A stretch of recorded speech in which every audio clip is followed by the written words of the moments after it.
চলে বলছো কি করছো? হ্যাঁ, জুতা পরিষ্কার করছি। জুতো পরিষ্কার কেন? এটা আমার স্কুলের জুতা। তোমার স্কুলে জুতো তো তুমি পরিষ্কার করছো কেন? এটা আমার কাজ, এটা আমার স্কুলের জুতা। তো ঘরে বড়রা আছে, ওরা করবে কি? না, হ্যাঁ, না, কেন? আমি করব মাম্মাকে দাও। না, হ্যাঁ, না।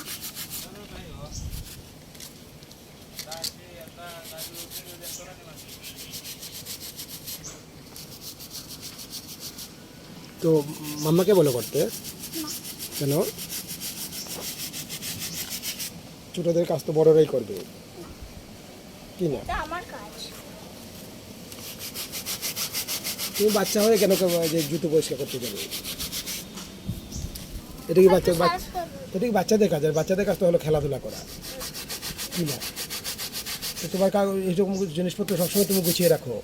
রাখি, জুতো টুতো তুমি পরিষ্কার করো। মাঝে মধ্যে করি। আর চানের সময় প্রতিদিন করো না? না, চানের সময় প্রতিদিন জুতো পরিষ্কার করো না? স্যান্ডেল, হ্যাঁ, করি। কি এই স্কুলের জুতোগুলো না স্যান্ডেল স্যান্ডেল জুতো দুটোই। প্রতিদিন করো? না, প্রতিদিন নয়। যেমন এক বছর করলাম, আবার 2-3 দিন না করে করলাম। ও, 2-3 দিন রেস্ট করলে। ও, আর কাপড় চোপড়? কাপড় চোপড় আমি ধুই। কাপড় চোপড় আমি ধুই না। ধুবে এখান থেকে অল্প অল্প চেষ্টা করবে নাকি? তো তুমি পরিষ্কার করছো কেন জুতো?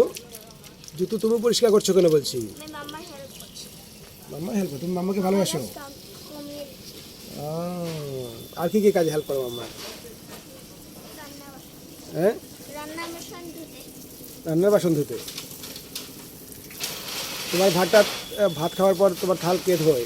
আমি তুমি? তুমি মানে আমি আমি তুমি ধুতে পারো? পারি, হ্যাঁ, পারি। কি করো ভাত খাওয়ার পরে কি করো? সবার সবার থাল নিয়ে ধুয়ে দিই। সবার থাল নিয়ে? শুধু মাম্মা রান্না করে, আর বাকিগুলিও মাম্মা করে, কিন্তু আমিও অল্প ও, তাহলে তুমি গুড বয় না ব্যাড বয়? ও, তাহলে কি